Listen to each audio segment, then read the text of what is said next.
है लाइव देख तेरे बिहार गाय हमरे रोज सवेरा दी तेरे बिहार तू गवाला हां लेकिन कुल अपन गावल लिप पोत के बराबर अच्छा बताइए कहकर कि जब हम व्यवस्था करे लगी तो तुरंत लोग हनुमान बन जाए चलिए बढ़िया बात है हिम्मत कहां से भीज के लिए बताइए कोनो जरूरी नहीं है कि हनुमान ही कहली मैं मन से कहीं का कोनो जरूरी कुछ कहां पर हो जाता है पैसा ले लीजिए कागज ले ले चला इसी रूट में तक किताबों में खत आने जाने लगे तो ई कलाकार के नियम ई ना हो कि जौने मन में आई तौने बोल दी कलाकार के एगो मिजाजी होके के छै कि जौन गावे तो मिजाज में गावे तू मिजाज में गावे तो नहीं खत मिजाज में असमा जाना के खाली बोलते बाड़ा तो बकर बकर बोलल में छी हंसी हो बकर बकर बोलल में छी हंसी हो कहीं वाले बोल के चलैबा मनमानी फूटे के झंडा पे झंडा झुका के झुक जाई तो पूरी के कहो मिली ना एक गिलास पानी ये गाते हैं क्या गाते हैं हम कुछ भी नहीं गाते हैं जीरो बटा जीरो पे आउट होता तनी खड़ा होता है वहां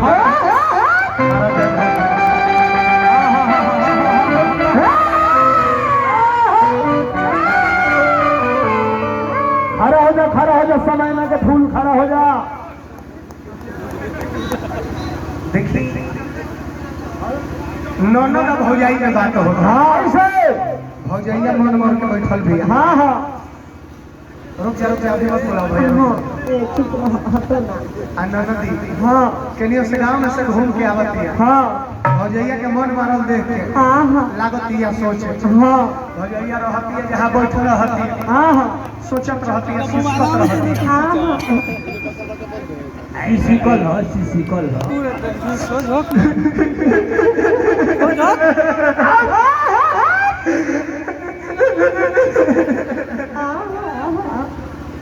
भौजी का हो ननद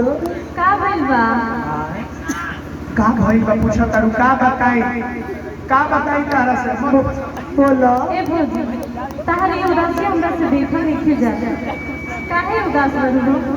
ये से उदास बनी नु हाँ कि तारा भैया हमरा के छोड़ के बाहर चल गइल बारे बताओ ये ठंडा के दिन में हम के करे चल जवानी लेके बर्दाश्त करतानी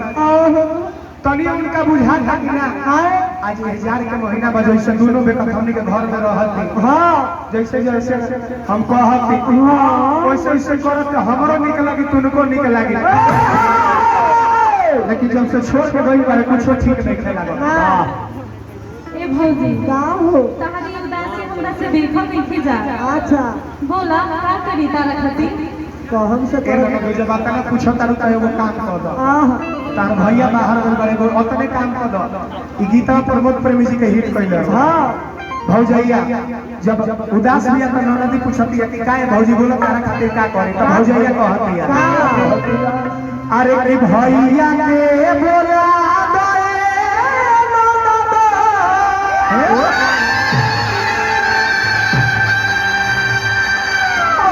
अरे का तू होई दो होता खजाना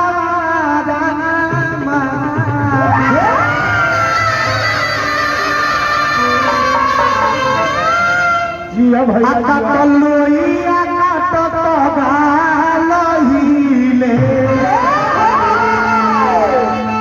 अबेला में जो गाना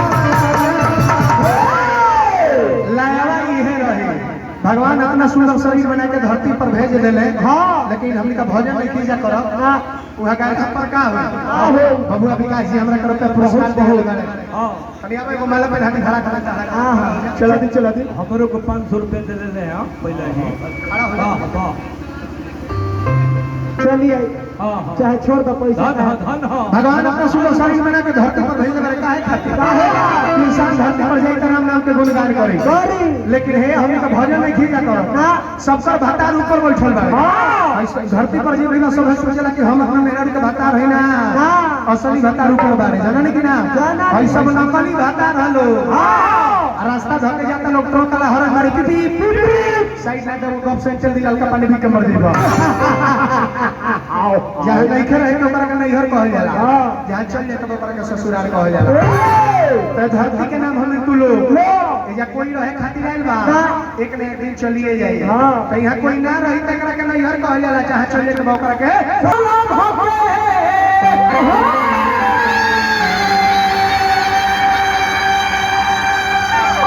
आका दू पढ़े लगू पहाड़ा बारामा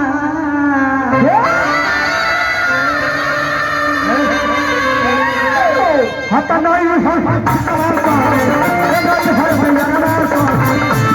लूटा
पुरस्कार दी हरी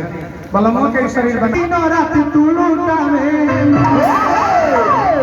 अच्छा बदो छे लावन से नहीं आया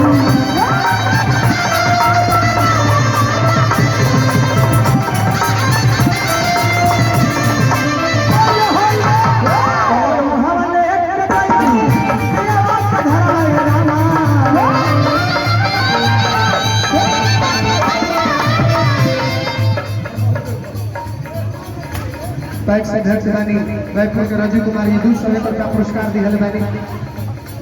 बार बार प्रणाम करो सिला में अच्छा लगा रहे रायपुर बच्चा 112 नंबर वार्ड से सुमित कुमार जी 100 का दी हल बानी बार बार प्रणाम आदरणीय व्यास जी हमरा के 100 का पुरस्कार दे